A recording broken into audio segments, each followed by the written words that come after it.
آخری 10 دن جو رمضان کے ہوتے تھے حضور خود بھی بیدار ہوتے تھے، ہمیں بھی بیدار کرتے تھے۔ یہ راتیں بیدار رہنے کی ہیں، شب قدر کی تلاش کی ہیں۔ نبی پاک نے اعتکاف فرمایا ہے، کوشش کریں، جو تو اعتکاف بیٹھ رہے ہیں وہ تو بڑے باعث مبارکباد ہیں، جو نہیں بھی نہ بیٹھ رہے وہ بھی اپنے اپنے علاقے کی مساجد میں کوشش کریں، 1 رات مل جائے، 2 مل جائیں، 4 مل جائیں، جتنا اضافی ٹائم ملے آخری 10 دنوں میں وہ مسجد میں گزاریں۔ زیادہ سے زیادہ وقت قرآن پاک پڑھیں، استغفار پڑھیں، درود پاک پڑھیں، یہ 3 ہی وظیفے ہیں ان کے ساتھ۔ اور رات کا وقت کوشش کریں قیام میں گزرے، نوافل میں گزرے، جہاں جہاں بھی آپ، اس کو ہم نے ضائع نہیں کرنا۔ ہمارے ہاں یہاں اعتکاف میں کافی لوگ انشاءاللہ آئیں گے، یہاں ہم نے یہ اہتمام کیا ہے کہ روز رات کو شب بیداری کی محفل، تراویح کے بعد یہ محفل شروع ہوگی، اور اس کے اندر تلاوت ہے، نعت شریف ہے، کچھ واعظ و نصیحت ہے، کچھ ذکر و فکر ہے، جو اللہ تعالیٰ توفیقات عطا فرمائے اپنے فضل سے وہ ہم کریں گے۔ دعاؤں کا سلسلہ ہے، 8 رکعت نماز نفل پڑھنے کی صحیح کریں گے، کوشش کریں گے کہ اللہ ہمت دے تو سحری تک روز سلسلہ جاری رہے، میں بھی یہی رہوں گا۔ میری آپ سے گزارش ہے کہ جو آ سکے رمضان کے آخری 10 دنوں میں، 2 دن کے لیے، 4 دن کے لیے، جیسے جیسے آپ کو موقع ملے، آپ یہاں مرکز میں خانقاہ شریف میں بھی تشریف لائیں، اور یہاں نہ آ سکیں تو جہاں موقع ملے کوشش فرمائیں۔ یہ وقت ضائع کرنے والا نہیں ہے، یاد آتی ہے تو آنسو بھی نکلتے ہیں، دعا بھی نکلتی ہے۔ تھے کچھ لوگ پچھلے سال جو اس سال موجود نہیں ہیں، وقت تیزی سے گزر رہا ہے، تو یہ سعادتیں بڑی قیمتی ہیں، ان کو ضرور حاصل فرمائیں۔ اپنے گلی محلے میں دیکھ لینا، ہم اس رسول کے ماننے والے ہیں جنہوں نے فرمایا میں اسے مومن ہی نہیں جانتا جو پیٹ بھر کے کھائے اور اس کا ہمسایہ بھوکا رہ جائے۔ تھوڑا سا اپنے ارد گرد نظر ڈال لینا، المعجم الکبیر میں حدیث موجود ہے، اللہ کے پیارے رسول صلی اللہ تعالی علیہ وسلم نے فرمایا جس نے حلال پانی سے، حلال روٹی سے کسی کا روزہ افطار کرایا تو فرمایا فرشتے اس بندے کے لیے رمضان کے دنوں میں، رمضان کی گھڑیوں میں دعا کرتے ہیں، اور جناب جبریل امین اس کے لیے شب قدر کی رات دعا کرتے ہیں۔ حضرت جبریل شب قدر میں دعا کریں گے، خاص رات، یا اللہ اس بندے پر فضل فرما، اس نے تو غریب آدمی کو افطار کرا۔ یہ ایک عبادت ہے، اس عبادت کا خیال کریں۔ پھر اعتکاف آئے گا، رمضان کے آخری 10 دنوں کا اعتکاف۔ اسلام میں رہبانیت نہیں ہے، لیکن کبھی کبھی سب سے کٹ کے اپنے رب کے ساتھ جڑ جانا، کچھ رات کی عبادتیں، کچھ تنہائی کے اذکار، کچھ درود و سلام کا ذوق، یہ ان ساری خوبصورتیوں میں سے ایک خوبصورتی اعتکاف بھی ہے۔ اللہ کے پیارے رسول علیہ الصلوۃ والسلام ہمیشہ اعتکاف کرتے، اور حضرت عطا بن رباح رضی اللہ تعالیٰ عنہ کیسی خوبصورت بات ارشاد فرماتے ہیں، فرماتے ہیں معتکف تو اس آدمی کی طرح ہے جیسے کسی بندے کو کسی کے ساتھ کوئی کام پڑ جائے نا تو وہ جا کے اس کے دروازے پر بیٹھ جاتا ہے کہ جب تک میرا کام ہوگا نہیں میں جاؤں گا نہیں۔ فرماتے ہیں یہ اعتکاف والا بھی آ کے رب کریم کے گھر بیٹھ گیا ہے کہ جب تک تو معاف نہیں کرے گا میں جاؤں گا نہیں، جب تک تو بخشش نہیں کرے گا میں اس دروازے سے ہٹوں گا نہیں۔ حضرت ابن عباس رضی اللہ تعالیٰ عنہ نبی پاک علیہ السلام کے روضہ انور کی طرف اشارہ کر کے کہا کرتے تھے زیادہ دیر نہیں ہوئی، اشارہ کر کے کہتے تھے زیادہ دیر نہیں ہوئی، اس روضہ مبارک میں آرام فرما۔ رسول رحمت علیہ السلام سے میں نے اپنے کانوں سے سنا ہے، اور جب یہ بات ارشاد فرماتے تھے تو روتے بھی تھے۔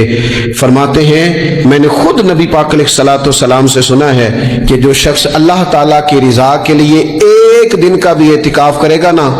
اللہ تبارک و تعالیٰ اس کے اور جہنم کے درمیان 3 خندقوں کی آڑ بنا دے گا، اور فرمایا ان کی مسافت زمین و آسمان سے بھی زیادہ ہوگی۔ یہ 3 خندقیں اتنی بڑی جن کی چوڑائی زمین آسمان سے بھی زیادہ ہوگی، 1 دن اعتکاف کر لے تو اللہ اس بندے کو دوزخ سے اتنا دور فرما دے گا۔ بہت سارے لوگ ہیں جن کو بڑا ٹائم ملتا ہے چھٹیاں گزارنے کے لیے، کبھی کسی سیاحتی مقام پر، کبھی کسی سیاحتی مقام پر، خرچہ بھی مل جاتا ہے، کام بھی ہو جاتا ہے، سارے سلسلے بن جاتے ہیں، بڑی بڑی جگہوں پہ لوگ جا کے ٹائم گزارتے ہیں، تو ایسا نہ ہو کہ 10 دن اللہ کے گھر میں بھی گزارے جائیں۔ علماء نے لکھا ہے کہ کوشش تو کریں ہر سال اعتکاف ہو، نہ ہو سکے تو چلو چند سالوں کے بعد ہو جائے، اور فرماتے ہیں کہ زندگی میں 1 دفعہ تو اس سنت کو ضرور ادا کرنا چاہیے۔ کوئی بندہ ایسا نہ ہو جو محروم رہ جائے، زندگی میں 1 بار صحیح پر اعتکاف کے ساتھ اپنے آپ کو وابستہ ضرور کرے۔ رمضان المبارک کے اندر آخری اشرا شب قدر کی تلاش کا اشرا ہے،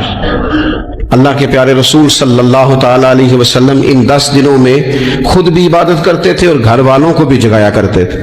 اور اپنے اہل خانہ کو تاکید فرماتے تھے کہ اٹھو اٹھو، آگے بڑھو، یہ آرام کرنے کے دن نہیں ہیں۔ ہمارے ہاں یہ ہوتا ہے کہ وہ جو آخری 10 دن زیادہ عبادت کے تھے، شب قدر کی تلاش کے تھے، وہ آخری 10 دن سارے بازار میں گزر جاتے ہیں، کپڑے سلوائے جا رہے ہیں، کپڑے خریدے جا رہے ہیں، جوتے خریدے جا رہے ہیں، واپس کیے جا رہے ہیں، دوبارہ لیے جا رہے ہیں، سفر ہو رہا ہے، آنا جانا ہو رہا ہے، عیدیاں بٹ رہی ہیں۔ تو یہ سارے کام جو آخری عشرے میں کرنے ہیں، جو زیادہ عبادت کے دن تھے، وہ سارے کام تو رمضان سے بھی پہلے کر لینے چاہیے۔ کپڑے رمضان سے پہلے خریدے جائیں، پہلے سلوا لیے جائیں، جوتے پہلے لے لیے جائیں، ضرورت کے کام پہلے کر لیے جائیں، جہاں آپ کو جو بانٹنا ہے وہ رمضان سے پہلے کریں۔ وہ مفت کی اپنے دل کو مطمئن کرنا کہ اب میرے پاس یہ بڑے میں خیر کا کام کرنے نکلا ہوا ہوں، میں عیدی بانٹنے جا رہا ہوں، یہ پہلے بانٹنے تھے۔ یہ عجیب بات ہے کہ جو زیادہ وقت مسجد میں گزارنے کا ٹائم تھا وہ سارا ہم نے ضائع کر دیا، وہ ادھر ادھر بازاروں کی نظر ہو گیا، میل ملاپ کی نظر ہو گیا۔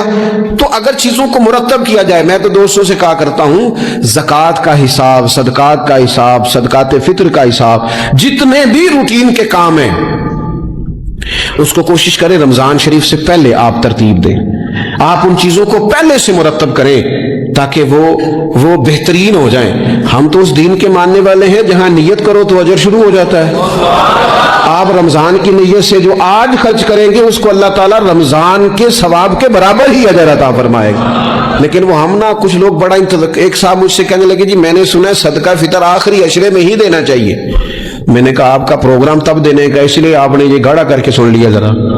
اس کو آپ نے زیادہ غور سے سن لیا ہے۔ آپ جب ضرورت محسوس کریں، جب آپ سمجھیں کہ کسی کو ضرورت ہے، ضرورت کے وقت کوئی چیز کام نہ آئی تو پھر کب جا کے کام آئے گی۔ تو میری آپ سے یہ اپیل رہے گی کہ پہلے سے چیزوں کو مرتب کریں، معاملات کو پہلے سے طے کریں۔ وہ لوگ بڑے اچھے ہوتے ہیں جو وقت پر منصوبہ بندی کرتے ہیں، جو چیزوں کو ٹائم پہ مرتب کرتے ہیں۔ وہ ٹائم جو ہمارا بالکل اللہ کی بارگاہ میں حاضری کا ہے، عبادات کا ہے، اگر وہ سارا گاڑیوں کی نظر ہو جائے گا، اسفار کی نظر ہو جائے گا تو ہم نے حاصل کیا کیا۔ ایک بات آخر میں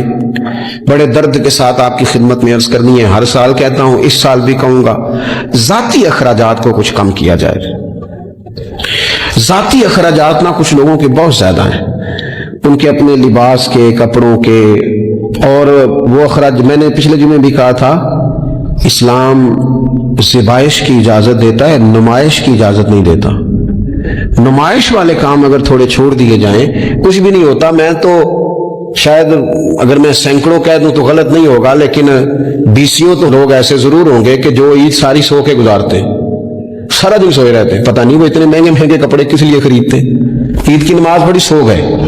اور بھئی آپ کا فون بند تھا، جی میں سو رہا تھا جی، تو بھئی وہ جو آپ نے 1.5 مہینہ درزی کے پاس آنا جانا لگایا وہ کس مقصد کا؟ رات کوئی پہننا تو وہ پرانا جوڑا پہن لیتے۔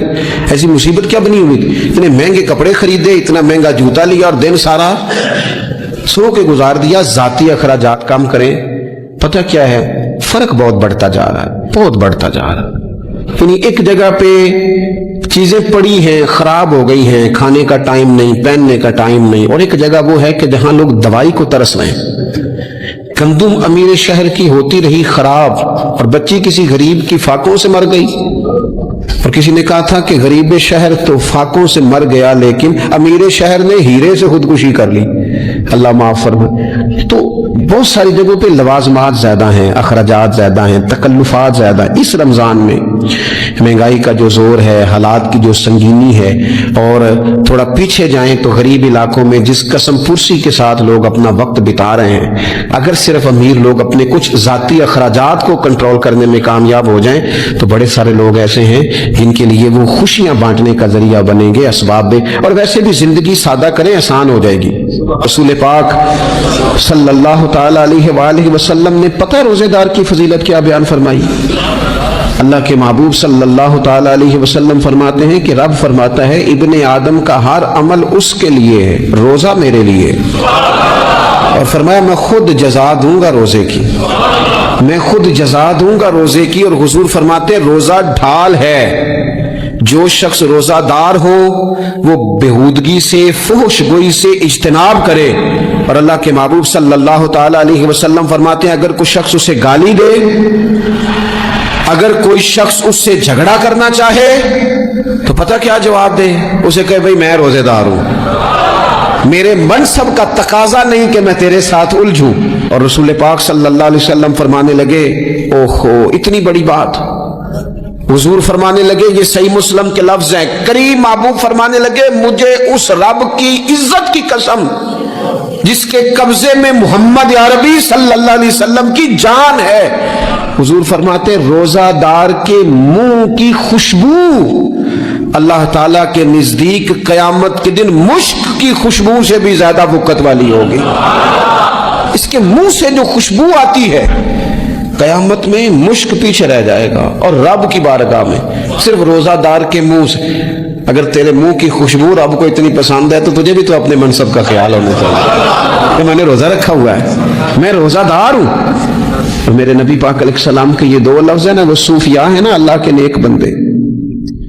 جو ساری زندگی تڑپتے رہے کہ کبھی یہ حقیقت منتظر نظر آنا لباس مجاز میں، کبھی مالک ایک دفعہ کبھی تیرا جلوہ ملے،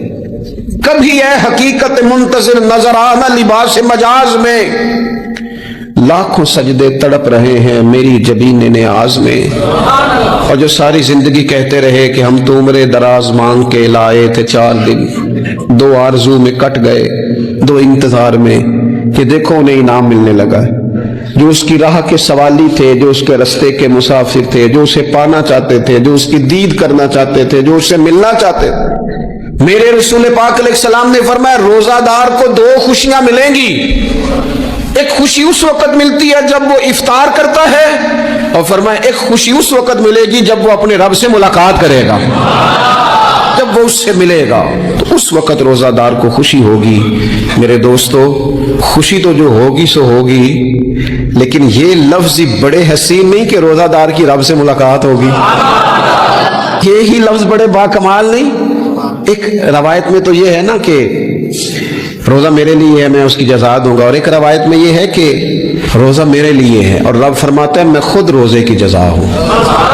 یعنی باقی نیکیوں پر ثواب ملے گا، روزہ رکھنے والے کو رب رحمان ملے گا۔ نبی اکرم صلی اللہ تعالی علیہ وسلم کے امت کے صوفیاء نے نا کچھ چیزوں کو بڑا کھولا ہے۔ عارف رومی کہتے ہیں کہ ایک دن نا محمود غزنوی نے خزانوں کے دروازے کھول دیے اور فرمایا بھئی میں نے آج ہر چیز کھول دی ہے، جو جس چیز